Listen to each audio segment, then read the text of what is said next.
a cúpula do partido de pegar R$1,5 bilhão.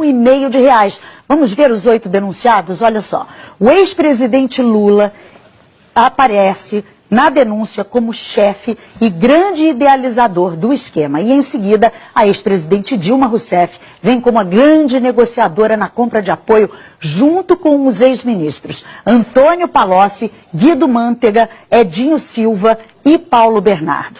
A senadora Gleisi Hoffmann, atual presidente do partido, e o ex-tesoureiro João Vacari Neto completam a cúpula petista de denunciados.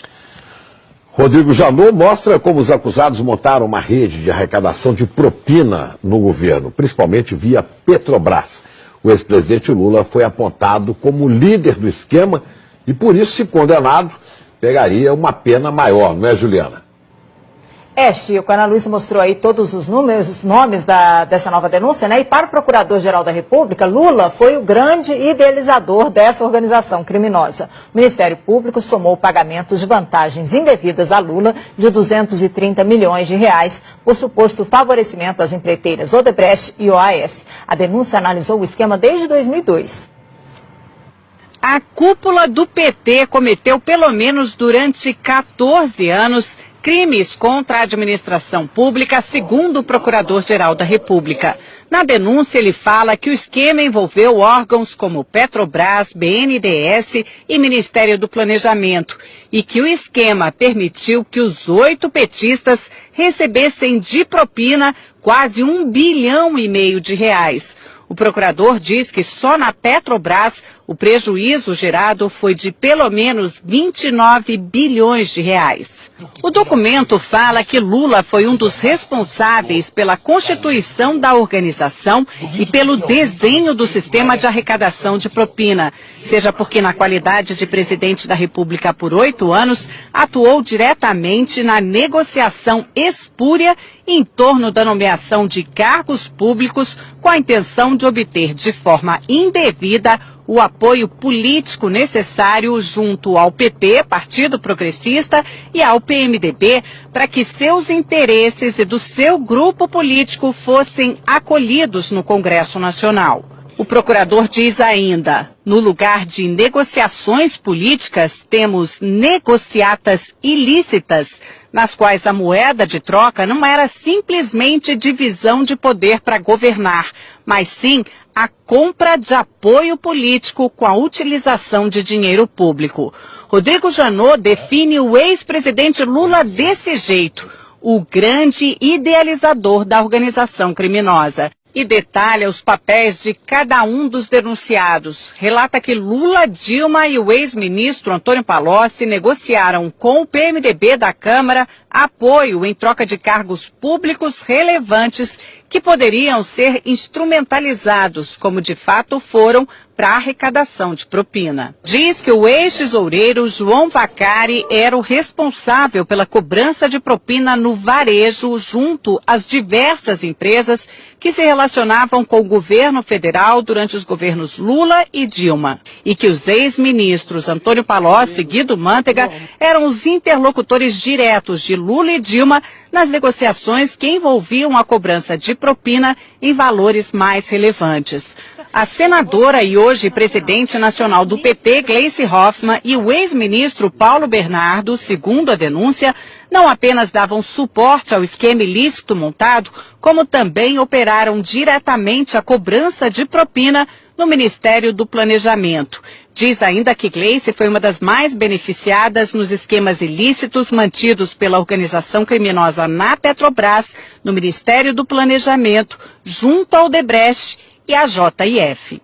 O procurador fala que o ex-ministro, hoje prefeito de Araraquara, Edinho Silva, teve uma participação mais relevante na organização na qualidade de coordenador da campanha presidencial de Dilma de 2014, quando substituiu Vacari na missão de arrecadar valores ilícitos em benefício daquela campanha. E afirma que a ex-presidente Dilma integrou a organização desde 2003, quando assumiu a convite de Lula o Ministério de Minas e Energia. A denúncia afirma que desde ali contribuiu decisivamente para que os interesses privados negociados em troca de propina pudessem ser atendidos, especialmente no âmbito da Petrobras, da qual foi presidente do Conselho de Administração entre 2003 e 2010.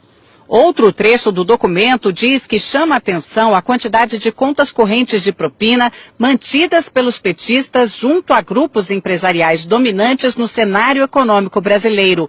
Foram identificadas pelo menos 5 contas instituídas em benefício do grupo político dos 8 petistas denunciados, junto a Odebrecht, JF, OS, UTC, ao escritório de advocacia de Guilherme Gonçalves, além do ajuste de propina com dirigentes da Andrade Gutierrez. A Procuradoria quer que os 8 denunciados paguem juntos 6,8 bilhões de reais.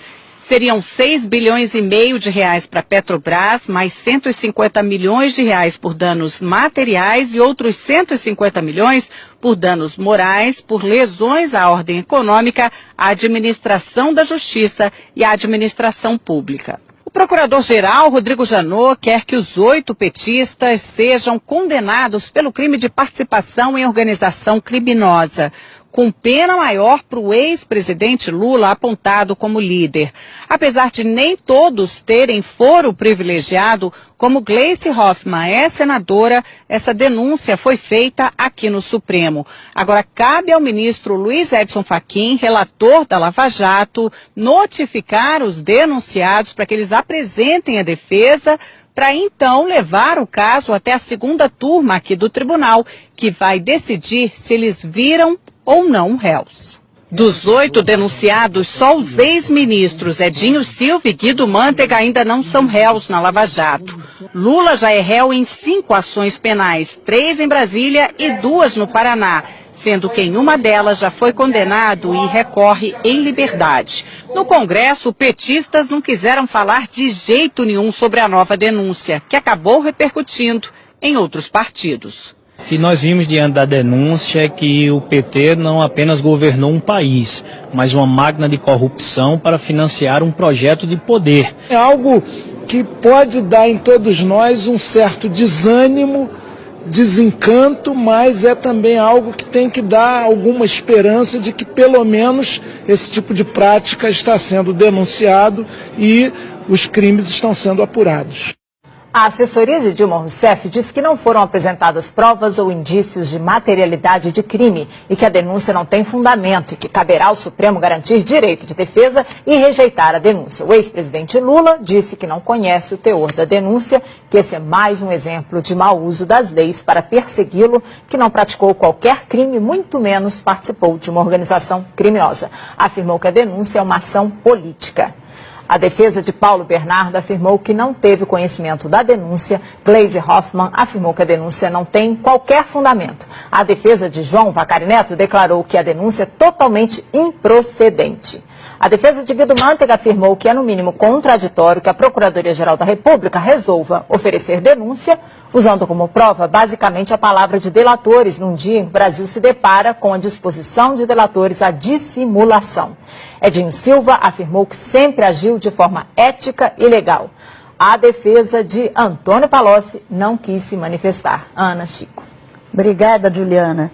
Os valores da propina impressionam demais. 1,5 bilhão de reais é dinheiro que não acaba. A gente vai a Brasília conversar com Alexandre Garcia.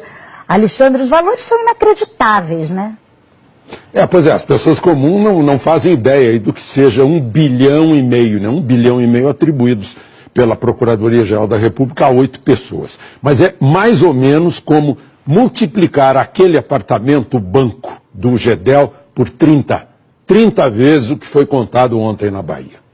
E Janot, que confessou ter agido por medo e não por coragem, né, ao reagir às novas revelações envolvendo o procurador Marcelo Miller e a JBS, e que parecia atingido por uma flechada de Joesley, mostrou que ainda tem flechas e alvejou ontem, como a gente viu aí, uma parte do esquema petista, né, desde ex-presidente da República até a presidente do partido.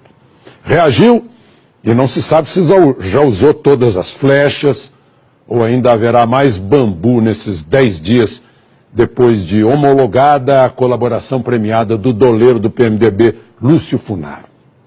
Olha, aquele apartamento emprestado na Bahia cheio de dinheiro é um retrato da corrupção brasileira.